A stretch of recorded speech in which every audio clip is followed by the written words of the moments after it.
Hello, everyone. Thank you so much for joining us for another fantastic episode of our Sips and Dips series featuring the lovely, the talented, the very intelligent Dr. Susanna Hoffman. Before we bring Susanna on, let me introduce my co-host, Fotios Stamos. How are you, Foti? I'm doing very well, and even better now that we're going to have our sips and dips clips with our resident. I like to say, if I could, without imposing, our resident chef here at Greek Wine Club, Urban Wine Club, Dr. Susanna Hoffman. Let's do it. Let's do it. She's a resident, just like a DJ. She's the resident Right. chef, the resident. But We were discussing this before. The resident smart person in the room right. because she listens to us talk and she decides, yeah, I'm the resident smart person. I think. But let's be serious for 1 second.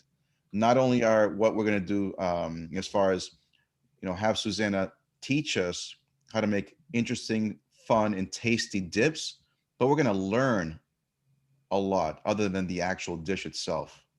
Well, that's the great thing about these clips for me personally is that we always get some really really cool information. We always get like, I kind of take it like if I go on Jeopardy after these clips, I feel like I could be the winner because we get so many cool bits of information, so much background, history, and that's what fascinates me, and that's why I love these clips so much. And on top of it, I think it also brings a better and bigger appreciation for the dish. I think it tastes better when you know more about it. You Absolutely. think? Excellent. So, without wasting any more time, let's bring on Dr. Susanna Hoffman. Hello. Hello. Thank you Yeah. so much for joining us. We have another fun recipe that we're going to be exposed to and experience with you. It's that time of year where we like to bring out seasonal ingredients. Mm-hmm. And the ingredients for this particular one is, Susanna? Well, beets are the main thing, and then and actually every ingredient in this particular thing is ancient. Ancient. So if we're doing a season, it's the ancient season. We originally talked about this dip because it would work for Lent, for Greek Lent, but we couldn't get it together with crazy busy lives and things that were happening to us, and everybody's had a rough time this last year. Mm-hmm. I'm going to go ahead with it anyway because one of the main ingredients is beets, and beets are in season, and not very many vegetables are in season yet. So that makes us be able to exploit what we can get. I've added a little bit of mint and I've added a little bit of chives to at least my decorations. And they're coming up in my garden. The rest of the herbs are kind of like being lazy so far. I'm not going to allow that for long. And where's my regani? And again, it's a dip that's Greek, but I made it up. That's okay. That's perfect. Actually, I love made up stuff. Because the last one, if you remember, I did my mint and parsley with ancient currants, little tiny grapes that I'd soaked in retsina. And that's one of my favorites, but this is one of my favorites too. And all the ingredients are, as I said, are ancient. And it's kind of a combination of hummus and a scordalia with beet added, which of course gives it an incredible color. I'll show you what it looks like when it's done. Sure. Wherever I put it. Oh, I love I just love the whole sound of it. Where did I put it? All the ingredients. Oh, look at that. That spill on my computer. Back up. There's now olive oil on my mouse pad. Oh, but it's good.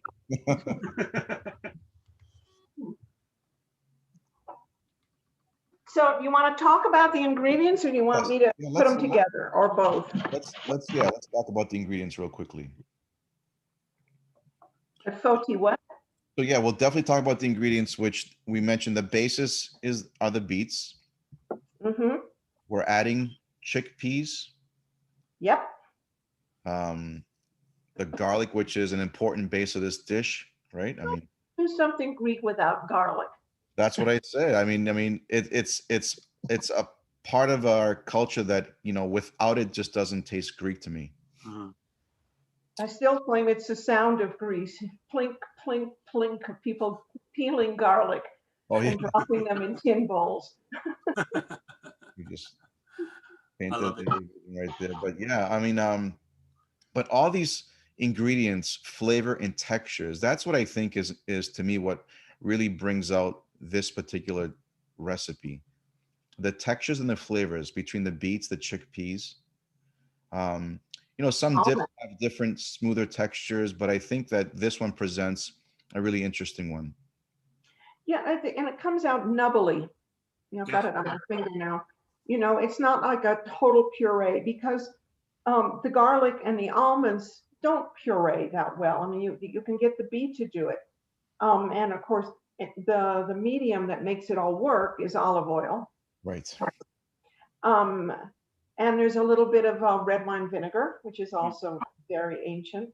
And there's sea salt. So it's actually, you could actually talk about the battles of each of these ingredients, Cool. like Salamis and the salt. But certainly you could talk about the Persian Wars because they're the ones who brought almonds to Greece. Mm. Interesting. Yeah, the original almond trees came from what is currently called Iran, which was Persia. Mhm. Although wild ones have been found in Armenia as well. But you have to remember what people don't often realize is these people all spoke the same, very similar languages. They were very early wandering groups of Indo-Europeans who'd come down from the Ural Mountains, the west side of the Urals at about the Caspian, in small herding groups. And so the first people down there, like the Phrygians and the Hittites were the earliest, but the ones who became the Aryans and Bactrians, like Bactrian camels, and the Greeks, the early groups of Greeks, and then didn't come all together. They came in small bands. So when Herodotus went around and talked to the Scythians, who were latter day Persians, or the wars between the Persians and the Greeks, these people could understand each other. Oh, interesting. They all spoke, and they still do speak an Indo-European, and it's basically, you could call it the South Indo-European branch, except actually relating each one to the other is a little difficult, but we do know that they came down and settled in various at about the same time. Susanna, can I ask you a quick question? Did you say Aryans? Yeah, Aryan, As in the Aryans that like the white Anglo-Saxon Aryan? Yeah. Oh, Yeah. okay. Indo-Europeans were white, were fair, Caucasian, blonde, blue eyes, and that's the way the early Greeks are, and a lot of Greeks today. In the village that I live in Santorini, almost everybody's a blonde and blue-eyed. Oh, really? My goddaughter's very blonde. So when we think of Greeks as being dark, or even the Italians or even the Spanish, that's much later. And had to do with mixing of populations and demographic shifts, as happen all the time in the world. One of my points whenever I'm teaching this kind of stuff is to say to people that nothing belongs to anybody. People have always taken over each other's land from the very get-go, and we make much more of a big hue and cry and stew about it now, but it is the history of humankind. Yeah, we might need to announce that to lots of people in this country who seem to not understand exactly how it works. Yeah. Well, the Indo-Europeans themselves conquered people who were already living in Greece. And they talk about the people who were already living there. And we know a lot about the remnants of some. The Minoans were not Indo-Europeans, but the Mycenaeans were. And they are some of the early groups that came down. But we still have stuff from the Minoans, like olive oil. They're the ones who did olive oil. And the early Greeks, of course, they didn't call themselves Greek. That's a Roman name for one particular branch of Greek speakers that the Romans ran into early, Greca. But the Greeks never called themselves that. They called themselves, as you know, Hellenists, which as far as we can tell means the people of the light because they came from the north. Mm. Wow, this is so cool. The light. Of the light, and they came with a sun god and a male god, which the people who were already living there, the Minoans, did not worship. Mm. I mean, the sun was much more important to these people. I guess they didn't have it as often. They were cattle herders, and they came in these roving little bands, you would call them, not even clans or tribes. But they spoke the same language or similar languages enough, and they conquered bit by bit. And we have stories of their conquering, like the labyrinth in Crete, and was it Theseus who rides on the bull? That's a story of the fact that they were enslaved at first by the Minoans, who were taking tribute, and then the Minoans disappear when the volcano of Santorini erupts. Oh man, though it's funny because some of the things I've known, some of the things are new to me. So thank you for the new stuff. But just the way you describe it, which is why I love Greek history so much, and why I love when you come on and tell us, it's like I picture it in my head, and it's like this like exciting like action movie of like what's going on. I know these things happen over like long periods of time, but like Greek history is just amazing. I love it so much. I've gotten stuck lately. There's a series of books now from a couple of different writers on the lives of the women of the Trojan War, which Homer practically never talks about. So these current writers are putting themselves in the heads of the women like Clytemnestra and Andromache and Penelope, and they're nice novels. Oh my God, yeah. I'm so interested in reading everything I can because, like I said, it just fascinates me. I love it so much. All right, so we're gonna get into the dip. Absolutely. To get into the dip, I'm gonna get into it with a chip right now. Perfect.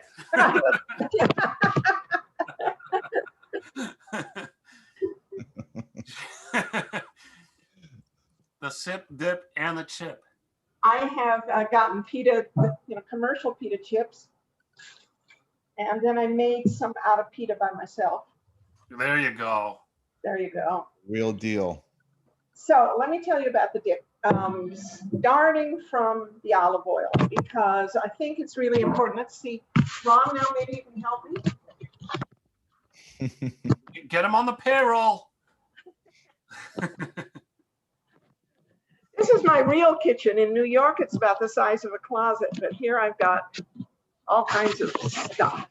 Just so the audience knows, Susanna is currently in Colorado. Where is the olive oil? Just so they know. Behind you. And at some point, you got to give us a shot of that view as well, because that view is amazing. Okay, we will do that. You want the can of olive oil? No, I thought I poured out 3/4 cup of it, but I guess I didn't. Oh, you put that in your wine glass and drank it. That's what I was. Oh, Steve Sochi, I'll take you on a tour here. Yeah, look at that view. Oh my gosh. so how often do you get visited by bears? Every day, every they make their garbage run. Oh What's man. this? Bears, and so they're dumpster divers. so you have to have your garbage cans secured and bolted and really bolted. The tops are bolted in place. That's so funny. I I would mean, never not leave the house. not funny if you're face to face with one, but funny when you say it. There's No. nothing to be afraid of. No, they don't bother you as long as you don't have babies that you get between. Did you happen to see that viral video about the girl who her dogs were attacked by a bear and she went and knocked it off the fence? No. If you haven't seen it, it's fun. It's a great video. She's trying to protect her dogs and she knocks a bear right off a fence. Yeah, I saw that video. Yeah. I mean, we're not afraid of them here. You just stop and stand still. What worries me sometimes is the tourist, because they begin to follow them. Ah, Not smart. So you have to yell at them to stand still. And the other thing you do if you're really worried is you just stretch yourself out and you look big. Because that's what I do when Foti bothers me sometimes. I stretch myself out and I shoo him away. All right, this dip is really easy. I mean, it's 4, 5, 6 maybe ingredients. You throw the whole thing into a Cuisinart. I'm going to start with this is an old-fashioned Cuisinart because they're the best motors. Absolutely. Yeah, how's the focus? Is this okay? Yeah, yeah. All right. This is my nice Greek olive oil I get from Terrameti, and Foti has great olive oil too. Yes. Mm-hmm. So straight from Greece, this one's from the Kalamata district. Great stuff. And for those that are paying attention to this, we're going to do a segment pretty soon on olive oils with Susanna. Oh, excellent. So that's 3/4 cup of olive oil. I take 1.5 beets, or one big one that I've cut into pieces. Now, here's the trick with beets. Some people try to peel them before they cook them. Not a good idea. Cook them, then peel them. Ah. So we're at high altitude, and I know it's silly, but water doesn't boil here. It bubbles, but it doesn't get up to 212.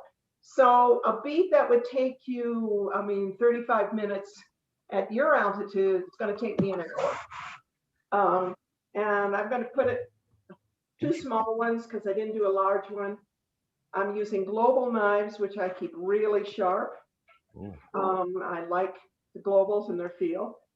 But basically the equivalent of what would be 1 large beet that I've cooked and I've peeled. After you cook them and they're completely soft, you just run them under water, sort of like this, like running water. Mm-hmm. Rub your thumbs on them and the peel comes right off, just like that. Peel. So, and I guess you can buy them cooked now. I don't do that kind of thing. So anyhow, so it's 1 large beet. It is a 1/4 cup of slivered blanched almonds. Okay. Now, almonds come from, as I mentioned, Iran originally, and some wild versions are in Armenia. The Greeks had them very, very early, and as you probably know, it's in tons and tons of Greek food. Besides korabiyevis, there's a Greek soda pop that's almond flavored. Almonds decorate koleva. Yeah. Almonds, and how much you guys can think of some of the almonds are in everything. Yeah, everywhere. Yeah. I thought Greeks invented almonds. They invented it. Now, almonds are not a fruit, are not a nut. Almonds are a drupe very closely related to peaches and apricots, and plums and other stone fruit. That's what the drupe means. So they have a little fleshy outside, which is like a peach outside, and inside they've got a double layered seed, and it's the inner part of that seed that we're eating. We're just eating a seed. They're a fruit. They're not a nut. Interesting. So we're eating a seed and not a nut. I'm a nut. She's not going in there. The almond is. I didn't mention beets, but almonds go back about to 4000 BC, maybe even earlier. We found them as early as 9000 BC in certain sites. So they were already being picked and plucked for their seed really early. Wow. Beets were probably at least 6,000 years have been eaten. But you have to remember that when these groups first came, and they're even more ancient, because people up until about 30,000 years ago were hunters and gatherers, and gathering continued. In fact, even when I live in Greece, we still in the village go out and gather our greens. So beets were originally sought after for their greens, which we still eat. Chard is Yeah. beet. Mm. And it was only a little later that people began to eat the tap root of the beet, which I threw one away, and the bulb on the tap root. Oh yeah, yeah, yeah. Wow. And it's very sweet. There's a lot of sugar in it. They're very healthy, and anything with this much color has a lot of beta carotene. Ah. So it's a better than carrots. So they were gathered and they were grown and they were eaten way back in ancient times, as early as the very first wandering Greeks came in. And chickpeas are even earlier. They're talked about by the ancient Egyptians. They're mentioned by Hammurabi and some of the early tablets. They're a lentil, and they come from all around the Mediterranean. And the reason, and the name in Greek is, as you know, is radikia, which is the same word as garbanzo.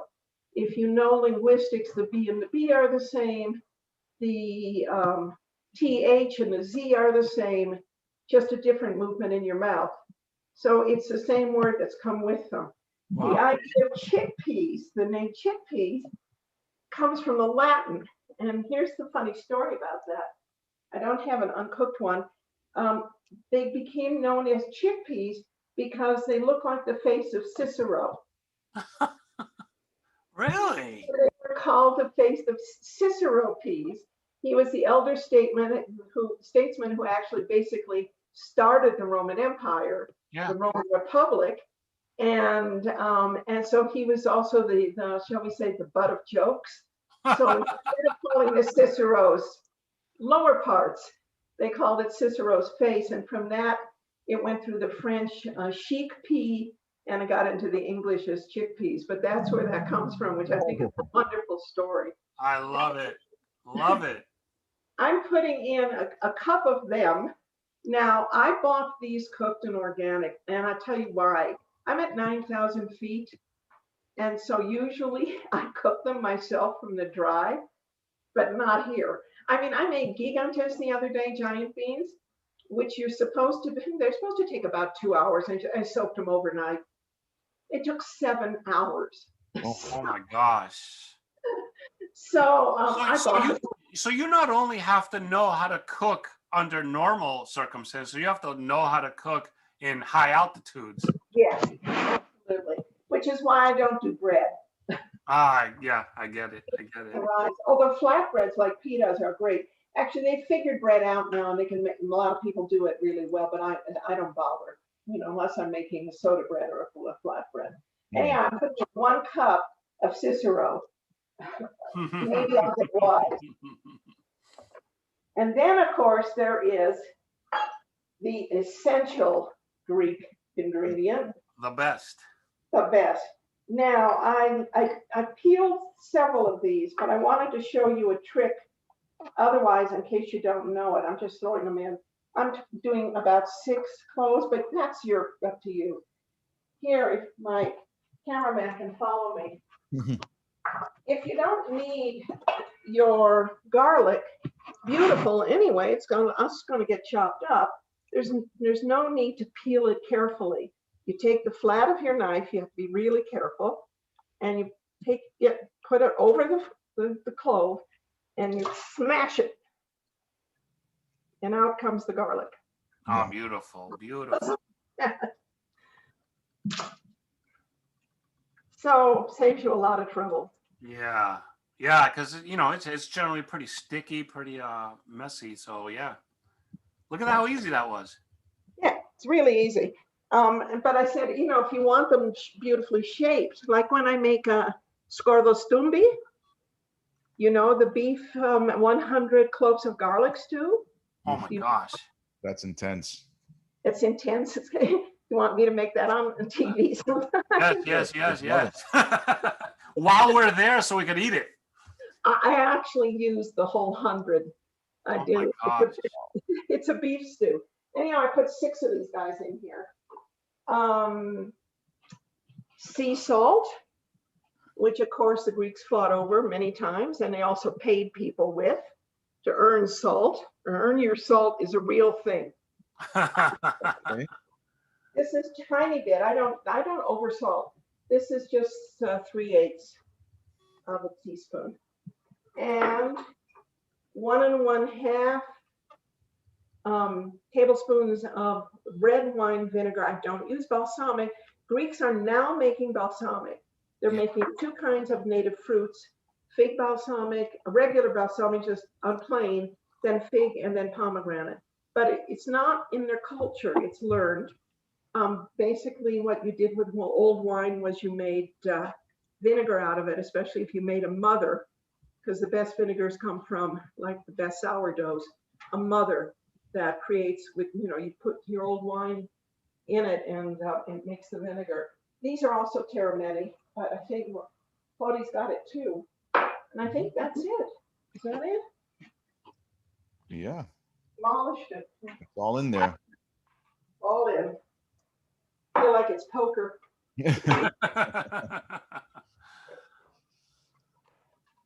Now we soup it up.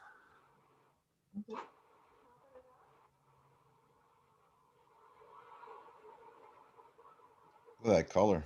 Yeah, it's beautiful. Now, there's a district of Greece called Skorda. I don't know if you knew that. I did not. It was near Moldavia. Oh, okay. It was run by the English, as of course Moldavia produced the wine that the English couldn't pronounce, and they called it Malmsey wine. Yeah. And so they had the district around, and there was actually a Duke of Skorda, which I think is lovely. I would like to be the Duchess of Garlic. You know what, now that you mentioned that, my wife is from Moldavia, and when we used to drive down there, I think I did see sign for Skorda. Really? That's awesome. Yeah, I never knew the connection there. Sometimes when Foti whispers in my ear, I think he's the Duke of Skorda.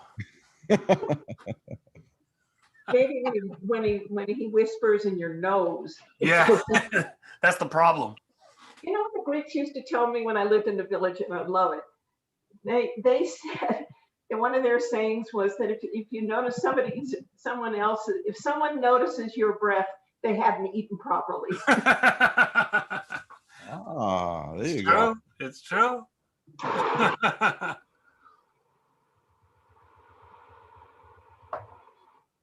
Look at that deep color. That's all that's to it. That's like in essence, that took you minutes.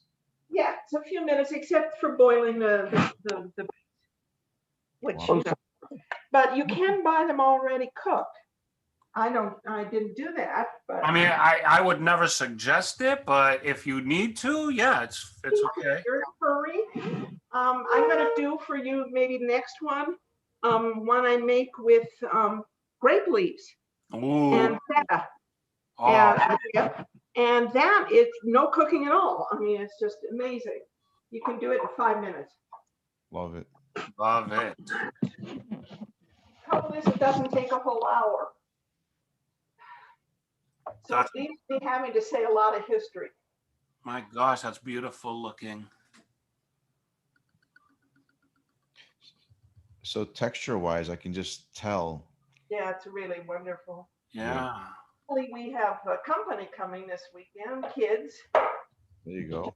Married kids, and I'm going to decorate it with some chives. Mm. You know how Greeks love any kind of onion. Oh, it's gorgeous. There you are. That's all that's to it. So there's our Beet Chickpea Dip. Now I got 2 bowls of it, and it's time to sample. There you go. Oh, look at that. Look at that. That looks so good. It's hard to get good pita here, but I found it. You know, there's so much to the Greek cuisine, and with, offerings and dips, we're always prone to the classics, tzatziki and scordalia and meleja salata and tarama. But there's so much beyond that. And, we always, want to think of other ideas and options. And, you bring such interesting approaches that still keeps it Greek, but keeps it very, interesting and fun and tasty. Well, one of the wonderful things is, as you know, there's a high unemployment. So a lot of the educated kids who thought they were going to, move on in some other field have gone back to their villages and are producing incredible agricultural products, cheeses and the infused oils and wines, as you know, and Yes, become winemakers. And there's like a renaissance. That's an interesting concept. Like there's certain things that trigger certain actions by the people, and certain results happen because of it, and it's interesting to think about. Right. As Susanna is selfishly eating that on her own. for yourself, I sent you the ingredients. I'm kidding. Is that Foti loves to throw people under the bus. Is that obviously The lamb for real, yeah, good.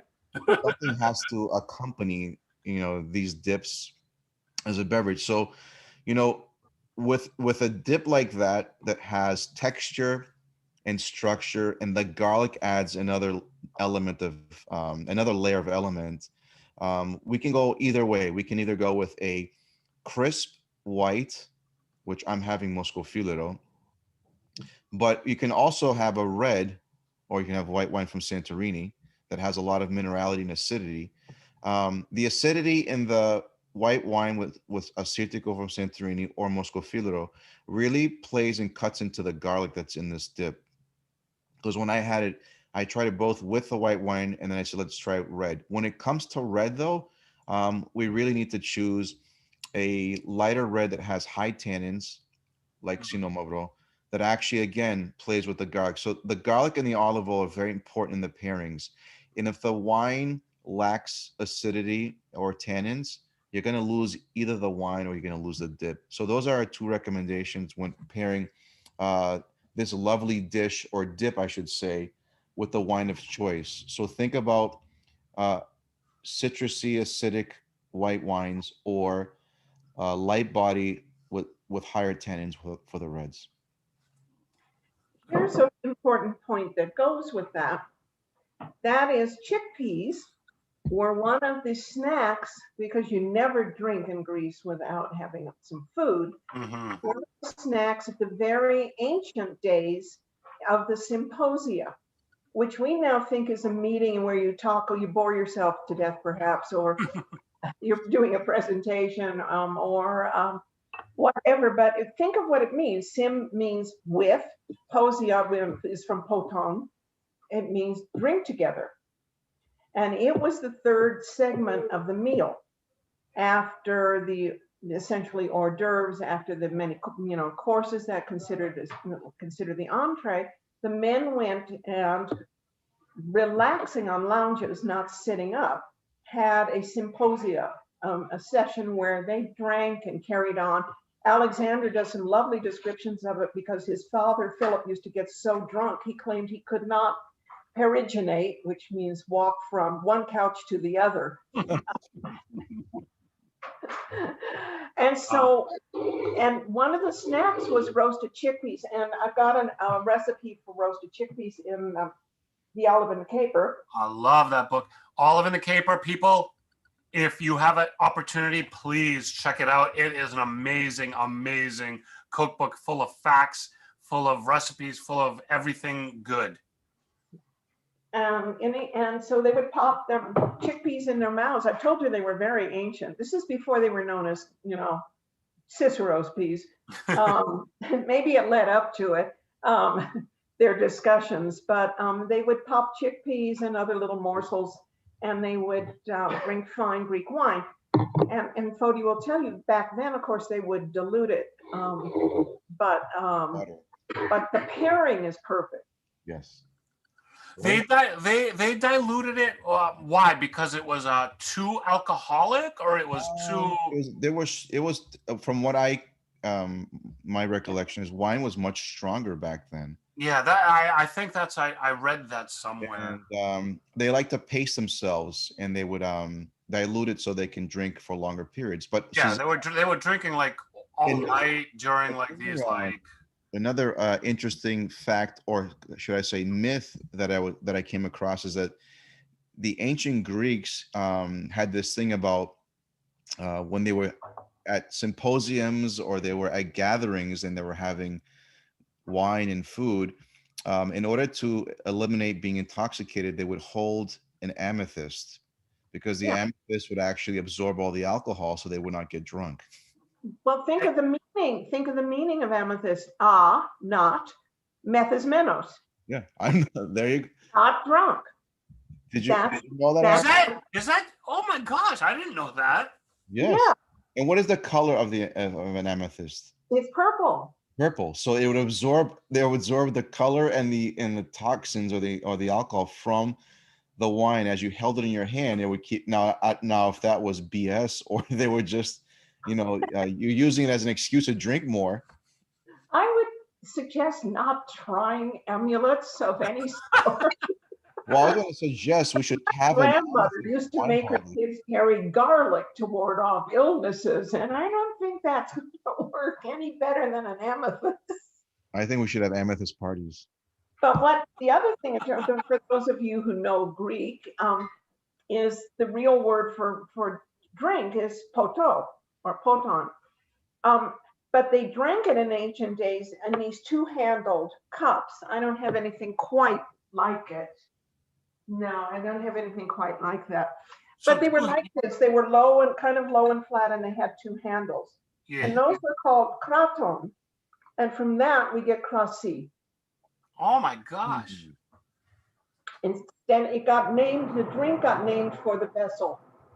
I see. A lot like cacaviar, for example, the fish stew. That really means the kettle. It doesn't mean the stew. And saganaki is the name of the little dish that the cheese is melted in, not the cheese. Not the cheese. Ah. That's now that you've raised that point, Susanna. If you think about it, I always thought about the word for wine in Greek is inos, Yes. but we use the word krasi, and we always wondered like where did krasi come from? Was it used from another culture? But now you just clarified that for us. Well, language changes, and it changes quite rapidly, as you can tell, say, from Shakespeare. There's a lot in there that we don't understand anymore. Mm. So over the history of 3,000 to 4,000 years of Greek, it's changed a lot. And so funny little expressions, just as in English, like get over it, or something like that. Right. That 20 years ago, it's like, suddenly they start calling it bring me a cup instead of bring me the wine. Ah. That's feta. Feta just means a slice, because feta was so popular, it was like pizza.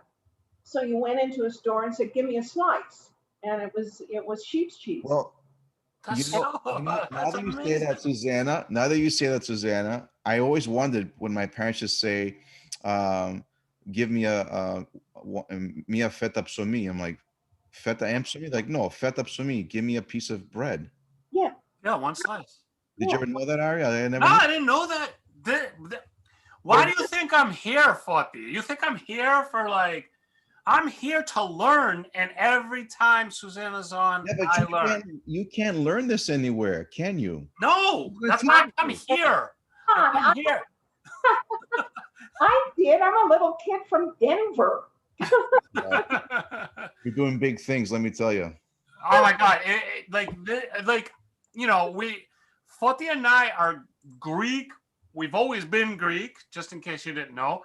We've done so much in the Greek community, and I constantly say to Foti, every time you're on with us, Susanna, I always say to Foti, all right, I learned something new, and that's probably it. I don't think I could learn anymore. I know everything. And every time you're on, Susanna, I learn so many new things, and it's fantastic. It's amazing. Foti now knows that his birth and his being their son was not as important to his parents as sliced bread. Oh man. True, very true. We're gonna take this information when we do our family gatherings, and we're gonna amaze everybody. Oh my God, I love every time we do these segments and I learn something new, I am the first person to use it, to make myself like a big shot. Like, hey, did Well, you know this? And well, Susanna, this is the reason why our folks that are watching, you need to continuously watch our sip and dip clips, or dips and sips. The information that's being provided here by Dr. Susanna Hoffman is in my opinion, unmatchable. The doctor resident, Susanna Hoffman. yeah, resident Our resident chef, culinary expert, DJ, Dr. Susanna. this for us is an honor, because the information for us really resonates with the experience. And yeah, we can learn about wine and food, and you can demonstrate, and you can teach Ari how to make dips for his wife.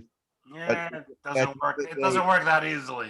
I'm a hard learner. The appreciation here is the whole combination of its roots, its history, and why things are today. And it really brings things into light of a different perspective. Like as Ari says, I continuously learn and appreciate things that I should have probably already known, being Greek American, right? But no, but you know what? You say you should have already known, but these aren't things that are like very easily learned. Like these are very like specific and very niche things, and Susanna always brings it, and I love it. It's like I love hearing all these things, and I love learning about it, and that I truly do appreciate that knowledge that she brings to these segments. yes, and and having said that, we're going to be really anxiously waiting for our next segment, which stay tuned. We're going to bring you a segment with Susanna on Greek olive oil. We're going to explore olive oil from the different parts of Greece. We're going to send a nice package to Susanna of different types of olive oils that I think that will also be eye-opening and will really change your views on olive oil, and that should have you appreciate it in a different light. I don't know, Susanna, because I know everything about olive oil, so I don't know if you could teach me anything more. I think I know everything. Do you know how you do an olive oil tasting? No. Okay, you don't swish water around and spit it and the olive oil into a vat. You clean your palate between the olive oils with a slice of apple and a piece of bread. Mm. All right, touche, Dr. Susanna Hoffman. I did not know that. You win this round. I will tell you, one of the reasons I can do this is chickpeas can also be made into flour, and people in Greece use it a lot because a lot of times they couldn't get alevri, they couldn't get real flour, especially in hard times. And over in France, it was the same, and they made a little bread out of chickpea flour that was called a panis. And from that came the character that was very famous in the old Greek film, from which the restaurant Chez Panis took its name. And I was one of the first owners. Really? Yeah. It keeps getting better. I mean, we need to save a lot of this for all the upcoming segment, because this is like really, priceless information. I'm not even worried about getting information in our future segments. Susanna brings it, and we love it. And this was an amazing segment. I mean, the texture of that dip, I'm gonna make it. Well, yeah. I'm not gonna make it. I'm gonna have my wife. Don't you dare. Somebody's gonna make it for me, but like I want to taste this because it looks so good. The texture's so nice. The information you give us, Susanna, is so amazing. We appreciate everything you bring to these segments. You're welcome. Yes. You do best. Have a sip of wine. I will. And send me some ouzo. I can terrible ouzo here. Oh no, I got you covered. Oh. I got you covered. Foti, you need to send her the Greek American spirits. Package, yes. Give her everything. We're gonna send you a package, Susanna, of very well made, interesting spirits made by Greek Americans. I'm ready. Okay. And My cameraman drinks quite a bit of it too. So, hey, you got to pay him somehow. Oh, I think I got that covered. But not to shill too much, but like the Greek American Spirit Package, which is a real thing that we do, and it's amazing products available on our platform at Greek Wine Club and at Greekazon. So check it out if you are so interested. And I have to tell you too, everybody, that I just tell Foti to send me a case of wine, and he picks the most amazing wine and ships it to me. I don't have to think about it. Wonderful Greek wines from Nemea, from Crete, from Santorini, Xenomavros, Algiogetikos, Acerticos, and it's a wonderful thing you do, Foti. Thank you very much. I'm glad that you appreciate it. Yes, absolutely. No, Foti knows his stuff. Foti is like the resident. Well, he knows his stuff for a lot of people all over the country, but I'm just gonna say he's the resident of like everybody within our social circle. Can you imagine? Everybody who knows Foti is like, hey, Foti, tell us about this, tell us about that. He's always shipping wine. He's always giving people wine. He's always telling people about wine, and everybody has great things to say. Except for me, I don't know, Foti. I don't know. You're not that good. I don't know. Whatever. Yeah, it's just, you're one of those hard. No, all my wine consumption is because of Foti, and he taught me so much about it. Hey, Foti, is there such an expression as Barba Ari? There is now. There is now. Barbari. Barbari. I like it. I like it. Well, there you have it. Can I tell you a funny, quick story, Susanna? Sure. So I used to, when we were little, we had, all the Greeks in our neighborhood, and we used to call them Theo and Thea. Everybody who was Greek in the neighborhood was Theo and Thea. So there was one amazing Greek family that basically like my second family, and the dad was a barber. So everybody used to, he was a Cordomenos. yeah, exactly. So everybody used to call him the barber, right? So I used to call everybody Theo, and he was a barber. So I used to, and I would hear people call him Barba, and I would call him Theo Barba, and everybody would laugh. And I'd be like, why are they laughing? He's Uncle Barber. And I didn't know that Barba was like uncle in Greek. So I used to call him Theo, like uncle. That's so funny. Barba.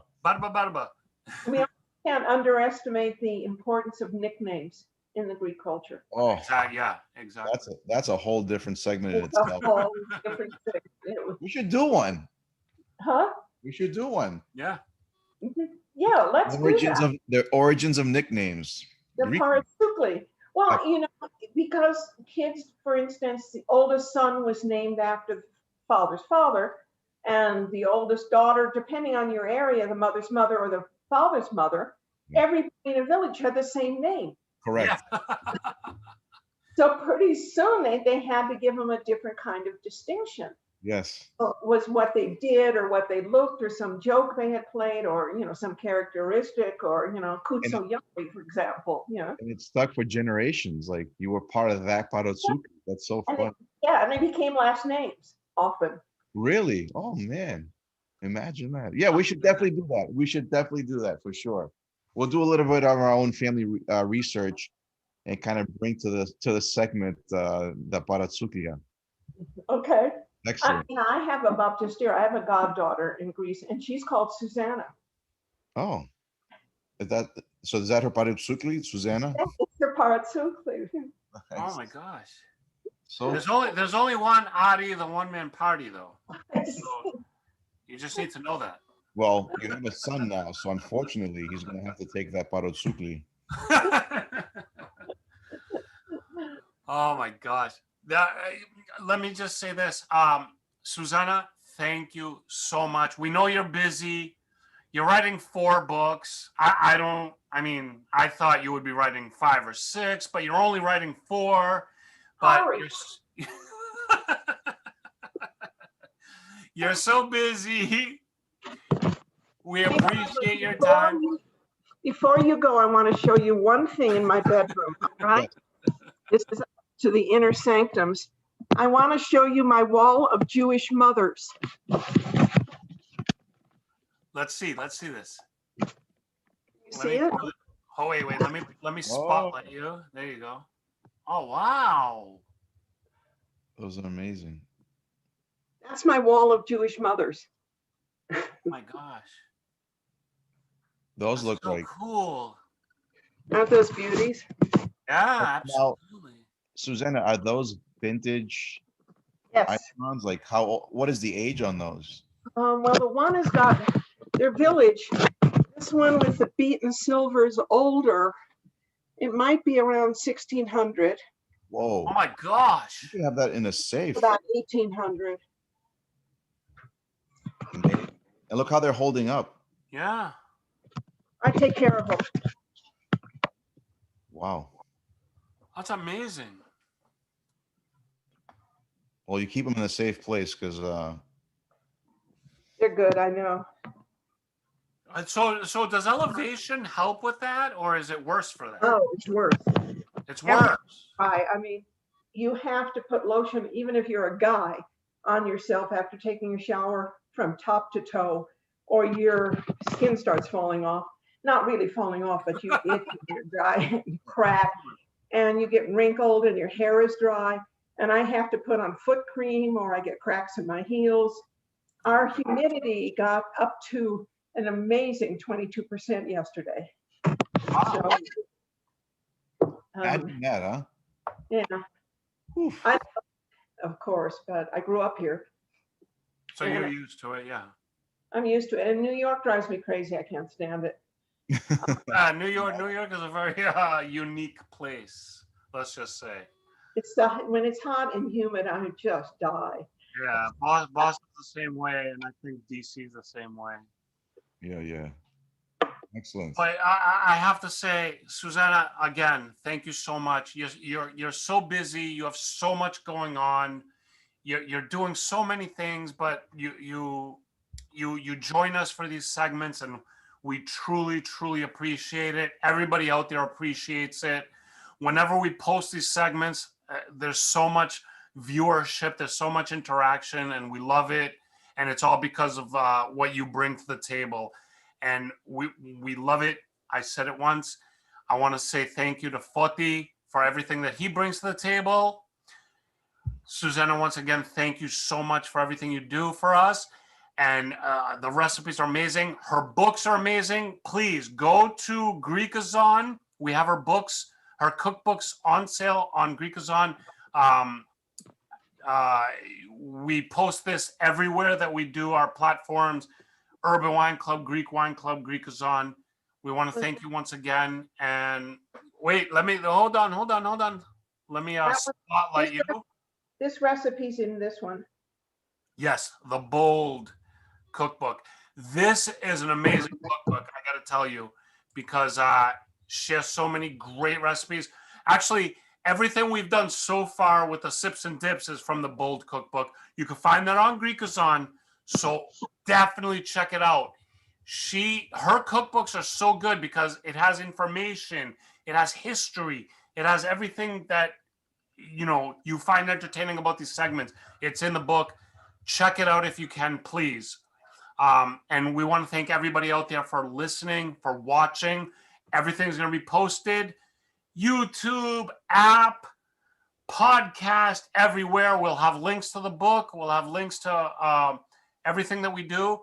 Thank you so much, Susanna. Thank you, Susanna. And stay tuned Welcome, for our next one. And Pody and I, thank you very much for having me. It's great for me to be able to go back and do this. Oh, we love it. We absolutely loved it. We'll do it again very soon. Okay. All right. All right. Thank you, everybody out there.